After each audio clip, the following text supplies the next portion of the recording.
ಇಲ್ಲಿ ಮೊದಲ ಹಂತದ ಆನೆಗಳು ಈಗ ಜಾಯಿನ್ ಆಗ್ತಾ ಹೋಗ್ತಾವೆ. ಈಗ ನೀವು ನೋಡ್ತಾ ಹೋಗ್ಬೋದು. ಮೊದಲ ಹಂತದ ಆನೆಗಳಲ್ಲಿ ಈಗ ನಾವು ನೋಡ್ತಾ ಇದೀವಲ್ಲ, ಈ ಆನೆಗಳಿವೆ.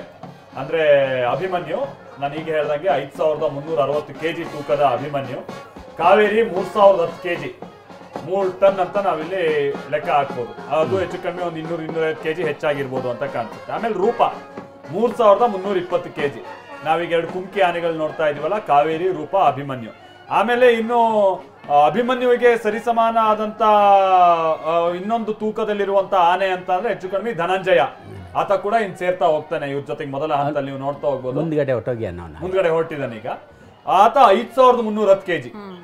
ಆತ ಕೂಡ ಅಭಿಮನ್ಯುಗಿಂತ ಏನೊಂದು 20-40 kg ಕಮ್ಮಿ ಇದಾನಷ್ಟೇ.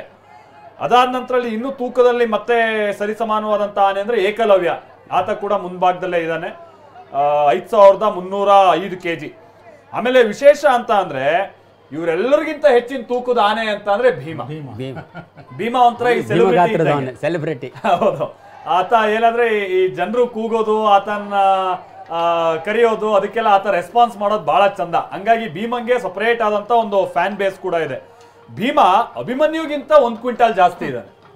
Abhimanyu 5300 kg, Bhima 5465 kg. So ಹಾಗಾಗಿ ಭೀಮ ಕೂಡ ಈಗ ಅಲ್ಲಿ ಇನ್ನೆಲ್ಲಿ ಜನರ ಮಧ್ಯೆ ನಿಂತಿಯೋನೋ ಬರ್ತಾನೆ ಈಗ. ಸೊ ಹೀಗೆ ಒಟ್ಟು 14 ಆನೆಗಳಿಗೂ ಕೂಡ ಒಂದಲ್ಲ ಒಂದು ವಿಶೇಷತೆಗಳಿದೆ. ಸೊ ಕಂಜನ್ ಆಗಿರ್ಬೋದು, ಪ್ರಶಾಂತ್ ಆಗಿರ್ಬೋದು, ಆಮೇಲೆ ಮಹೇಂದ್ರ ಆನೆ, ಅದು ಕೂಡ 5000ಗಿಂತ ಹೆಚ್ಚಿನ ತೂಕ ಇರುವಂತ ಆನೆ. ಹೀಗೆ ರಾಜಗಾಂಭೀರ್ಯದಿಂದ ಆನೆಗಳು ಹೊರಡ್ತಾ ಇದ್ರೆ ಅಶ್ವಾರೋಹಿ ದಳ ಈ ಆನೆಯನ್ನ ಈಗ ಹಿಂಬಾಲಿಸ್ಕೊಂಡು ಹೋಗ್ತಾ ಇವೆ. ನೀವು 14 ಆನೆ ಹೇಳಿದ್ರಲ್ಲ, ಈ ಆನೆ ಈ ನಂದಿ ಧ್ವಜ ಅಂದ್ರೆ ನಂದಿ ಕಂಬ ಏನಿದೆ, ಆ ನಂದಿ ಕಂಬದ ಹಿಂದೆ ನಿಶಾನೆ ಮತ್ತು ನೌಬತ್ತಾನೆ ಅಂತ 2 ಆನೆ ಹೋಗುತ್ತೆ. ಅದು ಹಾಗೆ ಆಮೇಲೆ ಪಟ್ಟದಾನೆ ಒಂದಿದೆ. ಆ ಪಟ್ಟದಾನೆ ಜೊತೆಲಿ 2 ಆನೆ ಹೋಗುತ್ತೆ. ಸೊ ಅದ್ರ ಜೊತೆಗೆ ಆನೆ ಸಾರೋಟನ್ನ ಎಳಿಲಿಕ್ಕೆ ಒಂದು ಆನೆ ಬೇಕು, ಅದೊಂದು ಹೋಗುತ್ತೆ.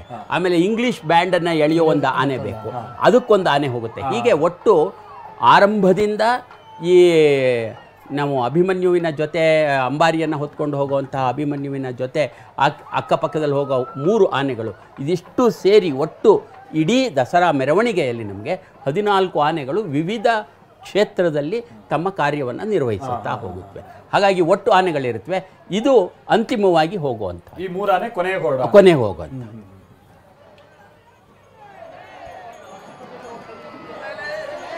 ಇದು ಹೇಗೆ ಅಂತ ಹೇಳಿದ್ರೆ ಪಿಕ್ಚರಿನ ಕ್ಲೈಮ್ಯಾಕ್ಸ್.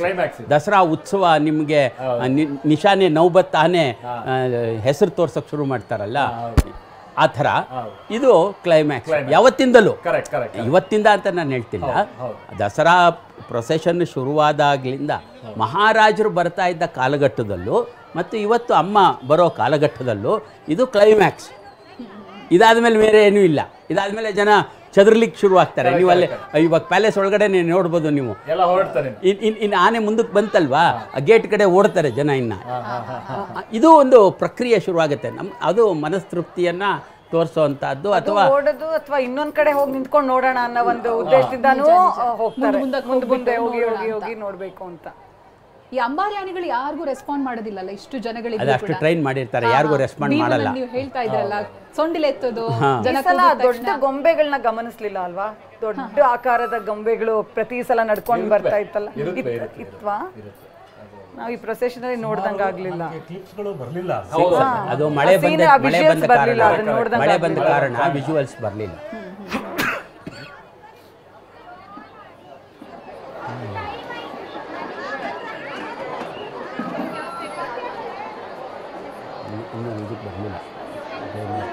ಇದಕ್ಕೆ ಜಯರಾಮ್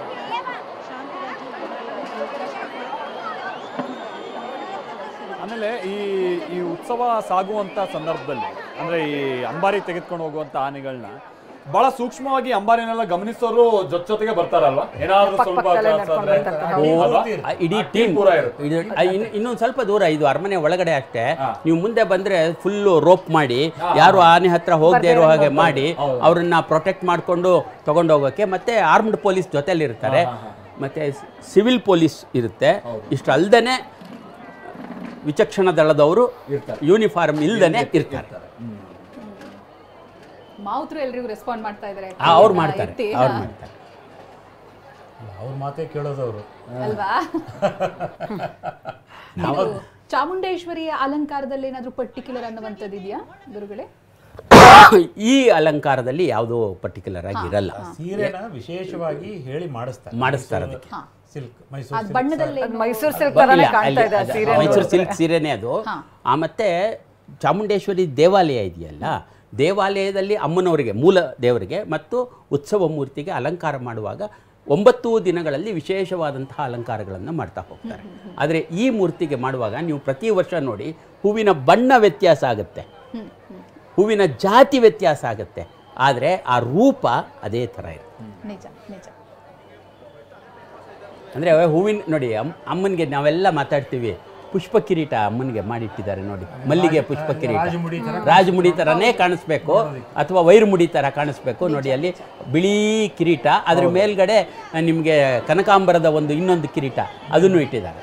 ಸ್ವರ್ಣಲೇಪಿತನೇ ಸ್ವರ್ಣಲೇಪಿತಾನೆ ಅದು. ಸ್ವರ್ಣಲೇಪಿತಾನೆ. ನಾವು ಇಷ್ಟು ಹತ್ರ ದಿನ ನೋಡ್ತಾ ಇದೀವಲ್ಲ, ಅಲ್ಲಿ ಕೆಳಗಡೆ ಇರೋರು ಇಷ್ಟು ಹತ್ರ ದಿನ ನೋಡಕ್ ಸಾಧ್ಯ ಇಲ್ಲ. ಈ ಒಂದು ಮುಖದ ಭಾವನೆ ಆಗ್ಲಿ ಬಹಳ ಚೆನ್ನಾಗಿ ನೋಡ್ಬೋದು. ಎಷ್ಟು ಚೆನ್ನಾಗಿ ದರ್ಶನನೂ ಆಗುತ್ತೆ, ಅಂಬಾರಿ ದರ್ಶನನೂ ತುಂಬಾ ಚೆನ್ನಾಗುತ್ತೆ ಅಂತ. ಇದಕ್ಕಿಂತ ಹತ್ರ ನೀವು ನೋಡ್ಬೇಕು ಅಂದ್ರೆ ಅಂಬಾರಿ ಗೊಂಬೆ ತೊಟ್ಟಿಲಿದ್ದಾಗ ಹೋಗಿ ನೋಡ್ಬೇಕು ಅಷ್ಟೇ ಅಷ್ಟೇ ನಿಂತ್ಕೊಂಡು. ಬಟ್ ಅವಾಗ ಅಲಂಕಾರ ಪೂರ್ತಿಯಾಗಿರಲ್ಲ ಅಂತ. ಅಲಂಕಾರದಲ್ಲಿ ನೋಡೋ ಇದೇ ಬೇರೆ. ಅಲಂಕಾರದಲ್ಲಿ ನೋಡೋ ಒಂದು ಮೂರ್ತಿಯ ಸೌಂದರ್ಯವನ್ನ ನೀವು ಮತ್ತು ಶಿಲ್ಪಿಯ ಕೌಶಲವನ್ನ ಅರ್ಥ ಮಾಡ್ಕೋಬೇಕು ಅಂದ್ರೆ ಗೊಂಬೆ ತೊಟ್ಟಿಲಿ ನೋಡಬೇಕು. ಈಗ ದೇವಿಯನ್ನ ದೇವಿಯಾಗಿ ನೋಡಬೇಕು ಅಂದ್ರೆ ಇಲ್ಲಿ ನೋಡಬೇಕು. ಕಂಬಗಳ ಆಕೃತಿಯನ್ನೆಲ್ಲ ನಾವು ಗಮನಿಸ್ತಾ ಇದ್ವಿ, ಕ್ಲೋಸ್ ಆಗಿರೋದ್ರಿಂದ ಬಹಳ ಸ್ಪಷ್ಟವಾಗಿ ಕಾಣಿಸ್ತಾ ಇದೆ. ಅದಿಷ್ಟು ಕಂಬಗಳು ಬರಬೇಕು ಅನ್ನೋ ಶಾಸ್ತ್ರಗಳೇನಾದ್ರೂ ಇದೆಯಾ ಅಂಬಾರಿಗೆ? ನಾವು ಫ್ಲೂಟೆಡ್ ಪಿಲ್ಲರ್ ಅಂತ ಹೇಳ್ತೀವಿ. ಫ್ಲೂಟೆಡ್ ಅಂತಂದ್ರೆ ಅದು ಪಂಕ್ತಿಯ ರೀತಿನಲ್ಲಿ ಆಗಿರುವಂತಹದ್ದು. ಆಮೇಲೆ ಆ ಮೇಲ್ಗಡೆ ಇರುವಂತಹದ್ದು ಬೋದಿಗೆ, ಸ್ವರ್ಣಲೇಪಿತ ಬೋದಿಗೆ, ಕುಂಭಾಕಾರವಾಗಿರುವಂತಹದ್ದು, ಮಧ್ಯದಲ್ಲಿರುವಂತಹದ್ದನ್ನ ಅಬಕಸ್ ಅಂತ ಹೇಳ್ತೀವಿ. ಈ ಕಂಬಗಳ ಮಾದರಿ ಅರಮನೆಯಲ್ಲೂ ಕೂಡ ಇದೆ. ಕಲ್ಯಾಣ ಮಂಟಪದ ಕಾಸ್ಟ್ ಐರನ್ ಪಿಲ್ಲರ್ಗಳೇನಿದೆ ಅದೇ ಮಾದರಿಯೊಳಗೆ ಮಾಡಿದ್ದಾರೆ. ಅಂದ್ರೆ ಒಂದೊಂದನ್ನು ಕೂಡ ಈಗ ಅಂಬಾರಿ ಮಾಡಬೇಕಾದಾಗಲೂ ಕೂಡ ಶಿಲ್ಪಿಗಳು, ಲೋಕಲ್ ಕಾರ್ಪೆಂಟರು ಮತ್ತೆ ಶಿಲ್ಪಿಗಳ ಇವರು ಆಚಾರ್ಯ ಏನಿದ್ದಾರೆ ಅದನ್ನ ಗಮನದಲ್ಲಿಟ್ಟುಕೊಂಡಿದ್ದಾರೆ. ಸಂಪೂರ್ಣವಾಗಿ ಗಮನದಲ್ಲಿಟ್ಟುಕೊಂಡು ಅರಮನೆಯ ತದ್ರೂಪ ಆದಂತಹ ದೇವಿಗೆ ಇದು ಅರಮನೆನೇ, ದೇವಿಯ ಅರಮನೆ, ಇದು ಇದು moving palace. So moving temple ಅಂತಲೇ ಹೇಳ್ತೀವಿ ನಾವು ಇದನ್ನು. ನಮ್ಮ ಕಂಟೆಂಪ್ರರಿ ಕಾಂಟೆಕ್ಸ್ಟ್ ಅಲ್ಲಿ ಮೂವಿಂಗ್ ಟೆಂಪಲ್. ದೇವಸ್ಥಾನನ ರಥ ಆಗೋದೇನು, ರಥ ಎಳ್ಕೊಂಡು ಹೋಗೋದು, ಅಂಬಾರಿ ಹೋಗೋದು ಎರಡು ಒಂದೇ ಅರ್ಥ. ಇಲ್ಲ, ರಥದ ಬದಲಾಗಿ ದೇವಿ ಅಂಬಾರಿ ಮೇಲೆ ಇದ್ದಾಳೆ. ಇನ್ನೊಂದು ನೆನಪಾಯ್ತು, ನೀವಾಗ್ಲೇ ಹೇಳ್ತಾ ಇದೀವಿ ಸಿಂಹ ಅನ್ನುವಂಥದ್ದು ಸಿಂಹಾಸನದಲ್ಲೂ ಇದೆ, ಇದರಲ್ಲೂ ಕೂಡ ಸಿಂಹಪಾದ ಇದೆ ಅಂತ. ಸಿಂಹಾಸನ ಹೆಸರೇ ಅದು, ಸಿಂಹಾಸನದ ಆಸನ. ಆಸನ ಹೆಸರು ಸಿಂಹದ ಮೇಲೆ, ಸಿಂಹದ ಕಾಲುಗಳಿರ್ತದೆ ಅಥವಾ ಸಿಂಹದ ಮುಖಗಳಿರ್ತದೆ. ಸಿಂಹಾಸನ ಅನ್ನುವಂಥದ್ದು ರಾಜನಿಗೆ ಮತ್ತೆ ದೇವರಿಗೆ ಮತ್ತೆ ರಾಜರಿಗೆ. ದೇವಿಯ ಸಿಂಹಾಸನ, ದೇವರ ಸಿಂಹಾಸನ ಅಂತ ಹೇಳ್ತೇವೆ. ಸೊ ಸಿಂಹಾಸನ ಅನ್ನುವಂಥದ್ದು ಯಾರಿಗೆ ದಂಡತ್ವ ಇರುತ್ತೆ, ಅಧಿಕಾರ ಇರುತ್ತೆ, ಅವರು ಮಾತ್ರ ಅದ್ರ ಮೇಲೆ ಕೂಡ್ಲಿಕ್ಕೆ ಸಾಧ್ಯ. ನಾವು ಮಾತಾಡ್ತಾ ಇರುವಾಗ ಕೇಳಿದ್ರು ಅವರು, ಇದು ನಂದಿ ಬಗ್ಗೆ ಮಾತಾಡ್ತಾ, ನಂದಿ ಬಗ್ಗೆ ಮಾತಾಡ್ತಾ ಚರ್ಚೆ ಮಾಡ್ತಾ ಇದ್ವಿ.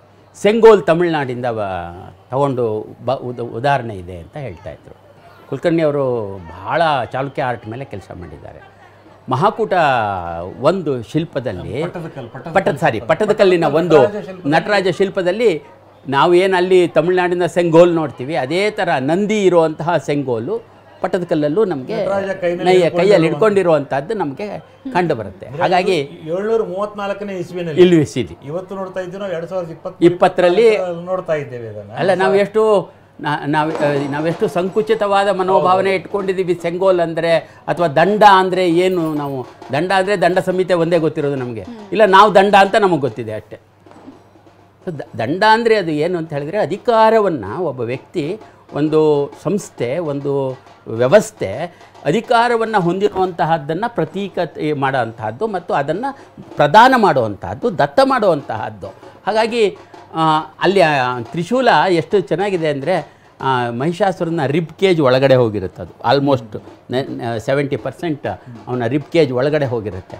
ಬಟ್ ಅವ್ರ ಮನೋಭಾವ ಇದು ನೋಡಿ, ಮುಖಭಾವ ನೋಡಿ, ಅದರಲ್ಲಿ ಅಮ್ಮನ ಮುಖಭಾವ ನೋಡಿ, ಏನದು ತ್ರಿಶೂಲ ಹಾಕಿಬಿಟ್ಟಿದ್ದೀನಿ ಅಯ್ಯೋ ಹಾಕಿಬಿಟ್ಟೆ ಅಂತಲ್ಲ, ಧರ್ಮವನ್ನು ನಾನು ಸಂರಕ್ಷಣೆ ಮಾಡಿದೆ ಅನ್ನೋ ಆ ಮಂದಸ್ಮಿತ ಭಾವ ಅವರಲ್ಲಿ ಕಾಣುತ್ತೆ.